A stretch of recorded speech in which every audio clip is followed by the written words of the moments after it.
बिस्मिल्लाहिर्रहमानिर्रहीम। अस्सलाम वालेकुम नाज़रीन, आप यूट्यूब चैनल देख रहे हैं। मैं इमरान खान हूँ। सबसे पहले तो पेट्रोल की कीमत आलमी मंडी में कम होना शुरू हो गई। जब ये कीमत आलमी मंडी में बढ़ी थी तो बड़ी तेज़ी से पाकिस्तान की हुकूमत ने फौरी तौर पे हंगामी बुनियादों पे पाकिस्तान में 55 रुपये लीटर पेट्रोल और 55 रुपये लीटर डीजल की कीमत बढ़ा दी। फिर बाद में हुकूमती लोग बैठ कर कहते रहे कि हम अगर 110 भी बढ़ा देते तो आप क्या बिगाड़ लेते या आप क्या कर लेते। साथ ही बात ये कह रहे हैं कि आप क्या उखाड़ लेंगे सारे मिलकर भी, अगर हम पेट्रोल की कीमत ज़्यादा भी बढ़ा देंगे तो। ये तो रौनत है। अवाम इनका कुछ इसलिए नहीं कर सकती कि अवाम वोटों से ही करती है ना, तो वोटों से तो ये आए नहीं हुए, ये तो बूटों के साथ लटक के आए हुए, तो बूटों का ख्याल रखते हैं, वोटों का ख्याल इनको नहीं है। अब पेट्रोल आलमी मंडी में सस्ता हुआ है तो जो शहबाज शरीफ साहब तकरीरें कर रहे थे, बाकी लोग कह रहे थे कि जनाब क्योंकि आलमी मंडी में महंगा हो गया लिहाजा हमने अपना सस्ता पेट्रोल भी महंगा कर दिया। भाई पेट्रोल का आपके पास ज़खीरा पड़ा हुआ है, आपने बहुत सस्ता ख़रीदा हुआ है तो सस्ता बेचे ना लोगों को। जब महंगा आएगा तो महंगा बेच लेना। लेकिन यहाँ पे इन्होंने उल्टा काम किया। इन्होंने पुराना ख़रीदा हुआ सस्ता पेट्रोल भी महंगा बेच के मुनाफा कमाना शुरू कर दिया और अब आलमी मंडी में एकदम कीमतें नीचे चलेंगी। यानी अब तक $30 से ज़्यादा कीमत नीचे जा चुकी है, $30 से ज़्यादा जा चुकी है और मज़ीद जा रही है। एक रात में कभी इतनी कमी नहीं हुई पेट्रोल की कीमतों में। अब देखना यह कि पाकिस्तान की हुकूमत उसी रफ्तार से कम भी करती है या नहीं करती।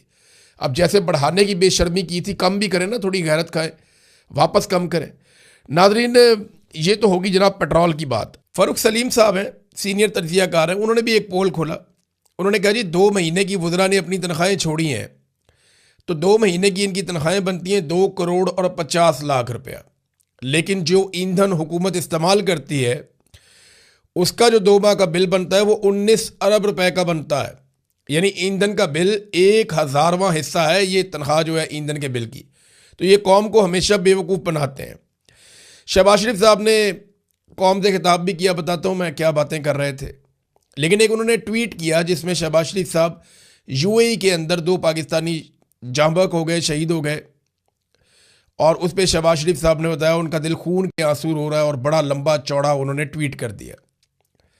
लेकिन कराची के अंदर अमरीकी कौंसलेट के बाहर गोलियों से भून दिया गया 1 दर्जन पाकिस्तानियों, उसके बारे में शहबाज शरीफ ने कुछ नहीं बोला क्योंकि वो अमेरिकन ने मारा था मुबैना तौर पे।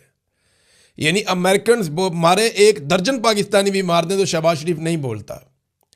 लेकिन यूएई के अंदर क्योंकि ये तासुर है कि वो ईरानी हमले में मारे गए हैं तो शहबाज शरीफ बोलता है। यहाँ से आप अंदाज़ा कर लीजिए कि शहबाज शरीफ की नज़र में अमेरिका इम्पॉर्टेंट है या ईरान।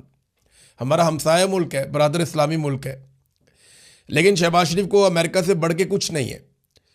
ये जो खिताब किया इसमें आयतुल्लाह खामनई की शहादत के ऊपर मजम्मत की, इसराइल की मजम्मत की, लेकिन ना तो 168 बच्चियों का नाम लिया, ना उन्हें कत्ल करने वाले अमेरिका का नाम लिया। बिल्कुल नाम लिए ही नहीं, बिल्कुल गुरेज किया कि किसी तरह अमेरिका का नाम कहीं मुंह से निकल ही ना जाए, कोई मजम्मत अमेरिका की हो ही ना जाए। ये जनाब इनकी औकात है और डोनाल्ड ट्रंप अच्छी तरह जानते हैं इनकी औकात को और वो इनको इनकी औकात के अंदर रखना भी अच्छी तरह जानते हैं। अब नाजरीन, इसराइल से ना कुछ खबरें ऐसी आ रही हैं जिनकी हम अभी तस्दीक नहीं कर सकते, लेकिन इसराइली मीडिया और दीगर जो आलमी मीडिया है वो इन खबरों के बारे में बार बार बात कर रहा है। इन खबरों की जो तरदीद छपवाई जा रही है इसराइली गवर्नमेंट की जानिब से इसराइली मीडिया में, उसमें भी कोई सबूत नहीं दिया जा रहा। यानी ये कहा जा रहा है कि जो खबर आई है उसका सोर्स ठीक नहीं है, जो खबर आई है उसके अंदर ये गलती है। ये नहीं कहा जा रहा कि खबर ही गलत है और झूठी है और ये सबूत है हमारे पास। मिसाल के तौर पे ये एदो नेतन्याहू है, नेतन्याहू का भाई है, इसके बारे में दावा किया गया कि ये ईरानी मिसाइल हमले के अंदर ये मारा गया। अब इस पे जो है वो इजरायली मीडिया इधर उधर की बातें तो कर रहा है, लेकिन ये नहीं बता रहा कि नहीं ये जिंदा है, अभी तक ये मारा गया, ये खबर तो आ गई। और ये दावा किया गया कि नेतन्याहू का भाई, जो खुद भी नेतन्याहू है, यानी ये बेंजामिन नेतन्याहू है जो वज़ीर आज़म है, और उसका भाई जो है वो एदू नेतन्याहू है, तो एदू नेतन्याहू के बारे में बताया जा रहा है कि वो एक हमले के अंदर मारा गया। लेकिन इसकी तरदीद भी इस तरीके से की जा रही है, जी खबर में यहाँ पे गलती है, ये वाली भी खबर में गलती है, इस तरह तरदीद की जा रही है। ये नहीं बताया जा रहा कि बंदा जिंदा। फिर एक इतमार बिन गवीर, ये एक और वजीर है, नेशनल सिक्योरिटी का मिनिस्टर है इसराइल का, बड़े सख्त बयानात ये देता है। इसके बारे में खबर आई कि ये भी मार दिया गया। तो इजरायली मीडिया ने कहा नहीं, इसका तो कार एक्सीडेंट हुआ है। कभी इसके बारे में खबर आती है ये मार दिया गया, कभी खबर आती है ये बहुत ज़्यादा ज़ख्मी हो गया। बेंजामिन नेतन्याहू जो वज़ीर आज़म है इसराइल का, वो खुद भी गायब है। यानी पिछले 2 दिनों से मैं अभी चेक कर रहा था सारा मीडिया पे, सोशल मीडिया पे, हर जगह डोनाल्ड ट्रंप आपको हर 2-4 घंटे के बाद नज़र आ जाते हैं। आपको पता चलता है डोनाल्ड ट्रंप ने ये स्टेटमेंट दिया, ये बात की, अब ये वाला हिकमत अमली बना रहे हैं, ये वाला मंसूबा है, वो आपको नज़र आता है। जंग में है ना, नेतन्याहू आपको लगातार एक एक दिन में 6-6, 7-7 दफ़ा नेतन्याहू की खबर आ रही थी, लेकिन गुज़िश्ता 2 दिनों से, अभी जब मैं रिकॉर्डिंग कर रहा हूँ, नेतन्याहू दिखाई नहीं दिया। ना नेतन्याहू की कोई एक्टिविटी रिपोर्ट हुई है, बल्कि कुछ ऐसे दावे भी किए जा रहे हैं कि नेतन्याहू की कुछ ऐसी मुलाकातें या मीटिंग्स जो तय थी वो कैंसिल हुई हैं। अब ये क्या हुआ है इसके बारे में कुछ कहा नहीं जा सकता। नेतन्याहू कहाँ है बताया नहीं जा सकता। अफवाहें लोग उड़ा रहे हैं कि शायद नेतन्याहू मारा गया। कुछ लोग ये अफवाहें उड़ा रहे हैं कि शायद नेतन्याहू जो है वो ज़ख्मी हो गया। अब नेतन्याहू ज़ख्मी है या मारा गया है, इसके बारे में अभी इस वक्त जो इतलात आ रही हैं वो मुकम्मल तौर पे कंफर्म नहीं है, लेकिन नेतन्याहू मंजर से गायब है। 2 दिन हो गए हैं, नेतन्याहू की कोई फुटेज, कोई बयान, कोई चीज़, कोई मुलाकात कुछ सामने नहीं आया। हालांकि जो आदमी जंग लड़ रहा होता है उसको रोज़ाना सामने आना होता है। एक छोटी सी जंग थी ये आज़रबाईजान की और आर्मीनिया की, रोज़ाना की बुनियाद पे दोनों हुक्मरान सामने आते थे। इल्हाम अलीयव जो आज़रबाईजान के सदर थे, वो रोज़ाना स्टेटमेंट देते थे, 4-4, 5-5 टीवी चैनल्स को इंटरव्यू देते थे। लेकिन यहाँ पे नेतन्याहू का इस तरह से गायब हो जाना, कुछ कहा नहीं जा सकता कि मामला किस तरफ जा रहा है। सऊदी अरब पे भारत बहुत ज़्यादा दबाव है। डोनाल्ड ट्रंप के करीबी साथी सऊदी अरब पे दबाव डाल रहे हैं कि आप इस लड़ाई के अंदर उतरें, आप इस लड़ाई को लड़ें, और सऊदी अरब को ये लड़ाई लड़नी चाहिए। बार बार ये कहा जा रहा है और सब ये जानते हैं कि अगर सऊदी अरब ये लड़ाई लड़ेगा ना तो ऑटोमेटिकली पूरा का पूरा अरब खित्ता इस लड़ाई को लड़ेगा। वो ये जानते हैं कि अगर सऊदी अरब ईरान के खिलाफ इस लड़ाई में आ गया तो ऑटोमेटिकली कतर भी आ जाएगा, कुवैत भी आ जाएगा, यूएई भी आ जाएगा, उर्दन भी आ जाएगा, बहरीन भी आ जाएगा। कम से कम ये 6 ममालिक मिलकर अटैक कर सकते हैं ईरान के ऊपर अगर सऊदी अरब इस लड़ाई में उतर गया तो। अभी तक तो सऊदी अरब नहीं उतरा है। कतर के अंदर जो हुक्मरान है उन्होंने, और जो तुर्की की फौज जो क़यादत है, सियासी क़यादत तुर्की की, तैयब अर्दगान, इन्होंने जो स्टेटमेंट दिए हैं, इन्होंने कहा जी मुसलमान ममालिक को खबरदार रहना चाहिए, इसराइल कर रहा है फॉल्स फ्लैग ऑपरेशंस, हमें इससे बचना चाहिए और इनकी बातों में नहीं आना चाहिए। हम इनसे बचेंगे तभी महफूज रहेंगे, और ये हमें आपस में लड़वाना चाहते हैं, हमें इस चाल को समझना पड़ेगा। ये बात तुर्की भी कह रहा है और कतर भी कह रहा है। लेकिन सऊदी अरब के ऊपर शदीद दबाव है, जिसपे सऊदी अरब ने एक स्टेटमेंट तो जारी किया है, लेकिन ये पता नहीं है कि सऊदी अरब इस लड़ाई में उतरता है या नहीं उतरता। अच्छा, ये 5 अरब ममालिक जिनमें बहरीन है, कुवैत है, कतर है, यूएई है, उर्दन है, ये तो जाएंगे लड़ने के लिए अगर सऊदी अरब गया। पाकिस्तान को भी लड़ाई लड़ने के लिए जाना पड़ेगा, क्योंकि पाकिस्तान ने सऊदी अरब के साथ एक दिफाई मुआहदा किया, बल्कि सऊदी अरब से पैसे भी लिए। पाकिस्तान की सिचुएशन बड़ी ऑड है, यानी एक बड़ी अजीबोगरीब सिचुएशन में पाकिस्तान फंस गया है। बड़ी मुश्किल सूरत हाल है कि सऊदी अरब से पाकिस्तान ने उस वक्त पैसा मांगा जिस वक्त सऊदी अरब को पाकिस्तान की ज़रूरत है।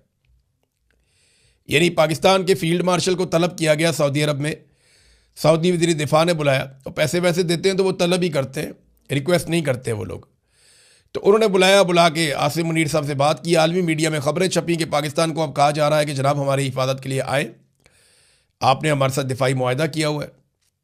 तो उसके बाद बजाय कि पाकिस्तान को इस पर वाज़ेह स्टेटमेंट देता, पाकिस्तान ने मुतालबे कर दिए। यानी जब कोई मुल्क फंसा हुआ हो, कोई मुल्क हालत जंग में हो, किसी की फैक्ट्रियाँ और मिलें बंद हो रही हों, किसी का कारोबारी ज़िंदगी मुअत्तल हो गया हो, किसी मुल्क के अंदर बम गिर रहे हो, किसी मुल्क की समुद्री रस्ते बंद हो जाए, उनका जो सोर्स ऑफ इनकम सबसे बड़ा है ऑयल रिफाइनरीज, वो वहाँ पे काम रुक जाए, तो इसका मतलब क्या होता है? इसका मतलब होता है कि वो मुश्किल में है। तो जब वो मुश्किल में है उस वक्त आप उससे पैसा मांग रहे हैं कि जनाब $5 अरब डिपॉजिट दे दें और $5 अरब का आप हमें तेल दे दें। ये पाकिस्तान ने इखलाकी नुक्ता नज़र से बहुत अजीब काम किया। पाकिस्तान की सरकार ने बड़ी घटिया और छोटी हरकत की है। अब इसका खुमियाजा भुगतना पड़ेगा। अगर लड़ाई हो जाती है तो पाकिस्तान को लड़ाई में उतरना पड़ेगा हर हाल में। वो पैसे दें या ना दें, वो आपको लड़वाएंगे, क्योंकि उन्होंने आपको पहले बहुत पैसा दिया हुआ है, नहीं तो वो पैसा आपको वापस करना पड़ेगा। ईरान से आप लड़ेंगे तो याद रखिएगा, ये आपका हमसाया है, इसको आप तब्दील नहीं कर सकते। ईरान जीत गया तो आपके लिए हमेशा के लिए एक मुसीबत बनी रहेगी, और अगर ईरान हार गया और वहाँ रजीम तब्दील हो गया तो समझ जाए कि वहाँ पे एक ऐसा रजीम आ जाएगा जो बलूचिस्तान में हमेशा के लिए आपके लिए एक सरदर्द बन जाएगा। तो एक तो ये सिचुएशन है लड़ाई की सूरत में। और अगर पाकिस्तान ये लड़ाई नहीं होती तब भी सऊदी अरब ये बात याद रखेगा कि जब हमारे पे मुश्किल वक्त आया था हमने पाकिस्तान को आवाज़ दी तो पाकिस्तान ने पैसे मांग लिए थे। ये बात भी सऊदी हुक्मरान अपने जहन में रखेंगे। और मोहम्मद बिन सलमान ये 3-4 दफ़ा, आसिम मुनीर साहब जब गए हैं सऊदी अरब हाल ही में 3-4 दफ़ा गए, मोहम्मद बिन सलमान के साथ इनका कोई फ़ोटो या मुलाकात नहीं आई सामने। अब मुलाकात जो है वहाँ के वज़ीर दिफा से हो रही है, मोहम्मद बिन सलमान से नहीं हो रही। ये भी एक ऐसी चीज़ है जिस पे गौर किया जाना चाहिए। नाज़रीन, डोनाल्ड ट्रंप ने स्टेटमेंट दिया, उन्होंने कहा ईरान के खिलाफ जंग खात्मे के करीब है, ये दावा किया उन्होंने। और इन्होंने टीवी चैनल से बात की और मुख्तलिफ जगहों पे सहाफ़ियों के साथ बात की। उन्होंने कहा 4-5 हफ्ते ये जारी रहेगी लड़ाई, मगर अमेरिका अपने वक्त से काफ़ी आगे चल रहा है, ईरान के खिलाफ जंग खात्मे के करीब है, ईरान की फौजी सलाहियत को नुकसान पहुंचा है। इन्होंने दावे किए कि हमने तबाह बर्बाद कर दिया ईरान को। लेकिन यहाँ पे ट्रंप ने एक बड़ी संजीदा धमकी भी लगाई है, क्योंकि आबनाए हरमुज़ को ईरान ने बंद किया हुआ है और ईरान ने एक बड़ी अजीबोगरीब ऑफर कर दी है। ईरान ने कहा कि जो मुल्क भी अमरीकी और इसराइली सफ़ीर को अपने मुल्क से निकाल देगा उसके लिए आबनाए हरमुज़ खुल जाएगी। वो खुशामदीद कहेंगे हम उसको, वो जाए यहाँ से, जितने जहाज़ लेकर जाने लेकर जाए। यानी पाकिस्तान अगर चाहता है कि आबनाए हरमुज़ से पाकिस्तान के भरे हुए पेट्रोल के जहाज़ पाकिस्तान के साहिलों पे पहुंचे तो पाकिस्तान के पास इसराइली सफ़ीर तो है ही नहीं, सिर्फ अमरीकी सफ़ीर को कहेंगे भाई जाएँ घर अपने, तो यहाँ से जितने मर्जी जहाज़ आप गुजार लें। वैसे ही मैं बता रहा हूँ एक ऑफ़र है, पता नहीं पाकिस्तान करता है या नहीं करता, लेकिन ये ऑफ़र ईरान ने करवा दी है। हाँ, अफ़गानिस्तान के पास ये मौका है कि अफ़गानिस्तान जितना मर्जी तेल हासिल कर सकता है। वजह यह है कि उनके पास तो दोनों ही सफ़ीर नहीं है। अफ़गानिस्तान के बारे में मैंने वीलॉग करना है लेकिन वो बाद में करूंगा। लेकिन जो नए सुप्रीम लीडर हैं उनको वेलकम किया अभी तक 3 मुल्कों ने। एक उन्हें वेलकम किया है रूस ने, एक चीन ने और एक अज़रबैजान ने, और किसी मुल्क ने अभी वेलकम नहीं किया। अज़रबैजान से लड़वाने की जो कोशिश की गई वो भी नाकाम हो गई, तुर्की से लड़वाने की कोशिश की गई वो भी नाकाम हो गई, साइप्रस का हमला गले डाला गया वो भी नाकाम हो गया, एक आरामको रिफाइनरी है सऊदी अरब में वो गले डाली गई वो भी नाकाम हो गई। बल्कि अब सबूत सामने आ रहे हैं कि अरब ममालिक की सरजमीन को वाकई में अमेरिकन ने ईरानियों के खिलाफ इस्तेमाल किया और लगातार इस्तेमाल किया है। बहरहाल ट्रंप ने कहा कि अगर ईरान ने ऐसा कोई कदम किया जिससे आबनाए हरमुज़ ने तेल की तरसील रुक जाए, वो तो रुक गई है, तो इसे अमेरिका की तरफ से अब तक के मुकाबले में 20 गुना ज़्यादा सख्त जवाब दिया जाएगा। हम मज़ीद ऐसे अहदाफ को आसानी से तबाह कर देंगे जिन्हें निशाना बनाने से ईरान के लिए बतौर कौम दोबारा खुद को तामीर करना, खड़ा करना तकरीबन नामुमकिन हो जाएगा। इतनी तबाही फेरेंगे वो ईरान के अंदर, वो ये कह रहे हैं। मौत, आग और गज़ब उन पर नाजिल होंगे। ताहम मैं उम्मीद करता हूँ और दुआ करता हूँ कि ऐसा ना हो। डोनाल्ड ट्रंप के अल्फाज बड़े सख्त होते हैं और बहुत एक्सट्रीम पे चले जाते हैं, लेकिन फिर डोनाल्ड ट्रंप को पीछे हटना पड़ता है तो उतनी शर्मिंदगी भी हो जाती है बाज़ औक़ात। बहरहाल डोनाल्ड ट्रंप से पीटर ने भी रब्ता हुआ, दोनों का टेलीफोनिक, और उसमें जो खबर बाहर आई वो यही आई कि पीटर ने यही मशवरा दिया डोनाल्ड ट्रंप को कि ये जंग बंद की जाए ईरान के साथ फौरी तौर पे, क्योंकि जंग से जो नुकसान हो रहा है वो पूरी दुनिया का हो रहा है, तो आप इस जंग को फ़ौरन बंद करें। नाज़रीन, अमेरिका की इस जंग में एक फ़ायदा उठाया है चाइना ने।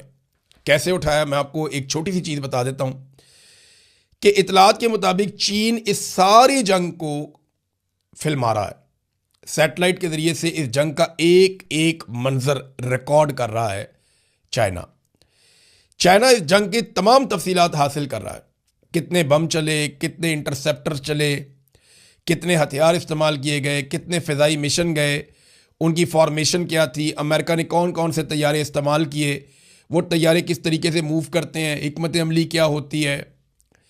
एक एक मूव अमरीकी फ़ौज का कि ये अपने बहरी जहाज़ों को कैसे आगे पीछे मूव करते हैं, इनकी दिफाई सलाहियत कितनी है, ये अटैक किस नौइयत का कर सकते हैं, इनके मिसाइल कितना टाइम लेते हैं, कितनी रफ्तार से आते हैं, उनको रोकने के लिए क्या किया जा सकता है। तो चाइना इस पूरी जंग का एक एक लम्हा रिकॉर्ड कर रहा है सैटेलाइट के ज़रिए से और दीगर ज़राए से। ये चाइना के पास एक ऐसा डाटा होगा जिसकी मौजूदगी में उसे पता होगा कि अमेरिका के साथ किसी भी लड़ाई को किस तरीके से लड़ना है। ये बहुत इंपॉर्टेंट है और ये चाइना ने कार्रवाई की है और इन्होंने पूरी रिकॉर्डिंग की है। ये रिकॉर्डिंग रशिया के और चाइना के काम आएगी, हत्ता के ईरान के काम भी आएगी। अभी भी ईरान को जो टेक्नोलॉजी मदद दे रही है वो चाइना की और रशिया की दे रही है, जिनमें ज्यादा जो है मदद उनको चाइना से मिल रही है, ऐसा दिखाई देता है और ऐसा क्लेम भी किया जाता है। नादरीन, पाकिस्तानियों को ये कह रहे हैं पाकिस्तानी हुक्मरान कि आप कुर्बानी दे दें, पाकिस्तानियों को कह रहे हैं कि आप कुर्बानी दें, आप गरीब हो जाएं, आप ज़्यादा टैक्सेस दें, आप ज़्यादा पैसा हुकूमत को दें, लेकिन अपनी अयाशियाँ इनकी ख़त्म ही नहीं हो रही। ये जो अभी मरियम सफदर ने एक जहाज़ लिया था गल्फ स्ट्रीम का, 11 अरब रुपए का महंगा जहाज़, लग्जरी तरीन अयाशी वाला जहाज़ जो इन्होंने ख़रीदा था, वो वियना चला गया। अब वियना क्या करने गया, किसको लेकर गया, कोई बताया ही नहीं। क्या कोई वफद गया है, उसके हवाले से खबर ही कोई नहीं आई। किस बंदे को लेकर वहाँ पहुँचाया गया, किस बंदे को वापस लाया, क्या चक्कर क्या है, क्यों जा रहा है जहाज़ वहाँ पे, कौमी खर्चे पे उड़ता है ना, ये किसी के बाप का तो नहीं है, तो पता होना चाहिए ना। ये पता चला है, सहाफ़ियों ने रिपोर्ट भी किया कि जहाज़ गया जी वियना, क्या लेने गया है कुछ पता नहीं। ये इनके हालात हैं, कौम को कहते हैं कुर्बानी दो और ख़ुद इनकी ये हालत है। अब तक के लिए इतनी, अपना ख्याल रखिएगा, अपने इस चैनल का भी। अल्लाह हाफ़िज़।